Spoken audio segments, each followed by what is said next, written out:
有個粉絲朋友問麗麗，好中意睇你嘅視頻，你最近更新要慢啲嘞喎。另外咧，我想問下你有冇過低谷期啊？所以今一期同大家傾傾低谷期嘅事。其實好多人只係睇過我嘅視頻，唔了解我呢個人。如果講你了解我呢個人咧，你就會發現其實我都係一個好脆弱、好敏感嘅人。我係屬於嗰種宅女，我係一個好享受孤獨嘅一個人。首先，我認為低谷期可能係一件好事，因為一個人嘅成長，佢冇可能永遠喺高峰嘅。如果長期處於一個高峰嘅，要麼咧就缺氧，要麼咧就會冷死。就好似我哋有個古話講得好，高處不勝寒。同你，如果你一直處於一個比較 high、比較亢奮嘅狀態，其實唔係一件好事，因為持續嘅亢奮會消耗你大量嘅能量。所以我一個咁樣嘅思維咧，就係你嘅低谷期可能其實喺度幫緊你嘅。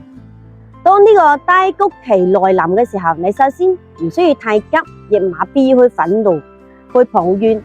你要講俾你自己知嘅咧，就係呢個低谷期係一個好事。我觀察過有唔少人，佢哋嘅低谷期大部分咧可以講係分成兩類人。第一類人咧就係無論係男嘅定女嘅，佢要麼咧可能喺深夜去麻醉，不斷咁去抽煙，情緒低落，比較抑鬱咁要麼咧就刷手機刷到成日嗰種，要麼咧就陷入一種好嚴重嘅自我懷疑、自我焦慮，比較煩躁嘅嗰種狀態，亦冇敢躺平，亦冇敢擺爛。咁佢嘅低谷期咧，你會發現佢過得非常之漫長。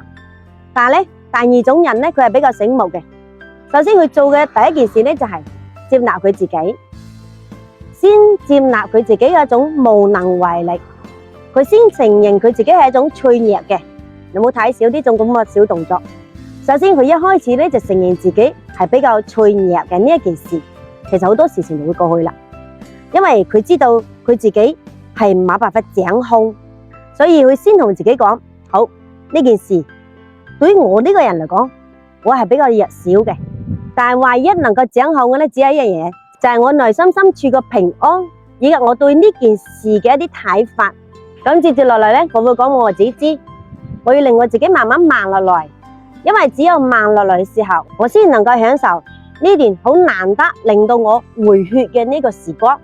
我好多時候咧，其實就係咁樣做嘅。如果遇到低谷期嘅時候，我絕對冇會做任何嘅決定，我亦冇會自我質疑，因為我一旦自我質疑呢件事，可能就會變成係自己嘅啦。我會同我自己講，可能時機唔啱，可能係時代嘅周期嘅變化令到我而家冇辦法適從，可能係時間唔啱，並唔係我嘅能力唔得。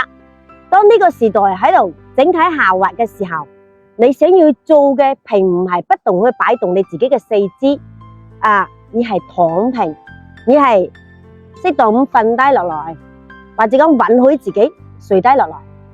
首先，我係一個唔識游泳嘅，我是一個旱鴨子。我經常咧會刷到呢個咁樣嘅視頻，就係當你跌落水嘅時候，並唔係不斷喺水入邊去喐嚟喐去，因為佢好可能會將你浸死。咁你不妨咧可以講係閉住一啖氣，將四肢展開來，然之後你會發現你自己可以飄起身。所以當我到低谷期嘅時候，可能我會選擇做第二種人。呢個咧又係我遇到好多次低谷期總結出嚟嘅經驗。其實各位，當你遇到低谷期嘅時候，不妨可以多問問你自己。第一件事就係問，係乜水嘅問題？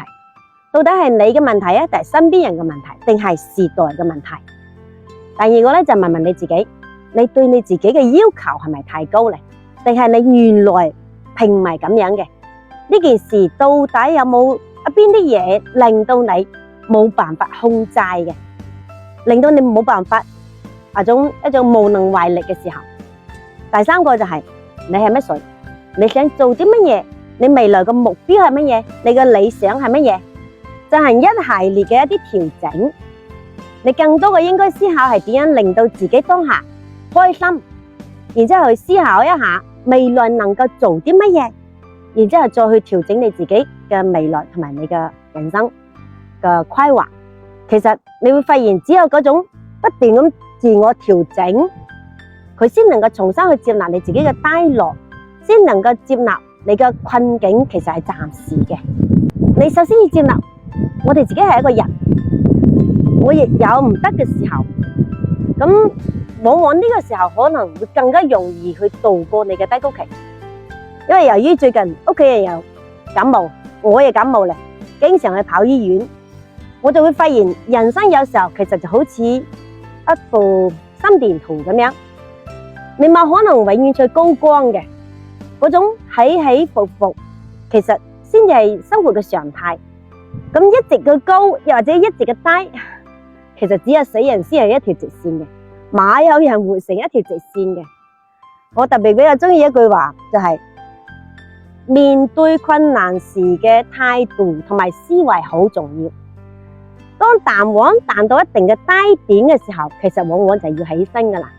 有時候一個困難或者講一個意想唔到嘅事情來到嘅時候，你先問問你自己，上帝關嚟我哋一扇門，其實佢到底係想我重新開翻呢扇門呢，定係有另外一扇窗等我去發現？咁嗰扇窗喺邊度呢？我揾到未呢？我舉個我身邊嘅例子啦，我有個朋友以前同我一齊喺東莞，佢當時喺東莞踎唔落去咧，大環境嘅原因下非常之痛苦，喺公司做第一個星期左右，咁結果咧住院啊，佢覺得自己唔得啦喎，都係要繼續起來，要去做工先得。如果唔係公司可能隨時炒咗佢，我就同佢講啦，冇咁嘅必要係嘛？上班又如何？你係為咗搵嗰2蚊，咁你捲有咩用？你不妨休息2日試試。咁你諗下，你父母可能會因為你冇咗而會好慘嘅，咁你亦會因為你自己冇咗，你仲慘。所以你不妨躺平落來，休息下先，冇事噶。咁當我朋友休息咗2日，就覺得仲可以休息一段時間，咁佢咧就休息咗1個星期，然之後佢突然間意識到，我點解一定要喺東莞呢？我點解唔係能夠翻老家呢？後來咧呢位朋友就翻咗去老家河南開咗公司，而家過得非常之好，所以唔需要太多去擔心人生嘅低谷，其實佢遲早都會過去。好啦，希望對大家有幫助，亦希望所有喺低谷期嘅人能夠行出嚟，加油！我係麗麗，一個15年嘅房產人。最後同大家講下，我最近更新視頻咧可能會慢啲，亦會少一啲，因為我正喺度為10月份做備考。再次感謝大家嘅關心，我哋下期再見。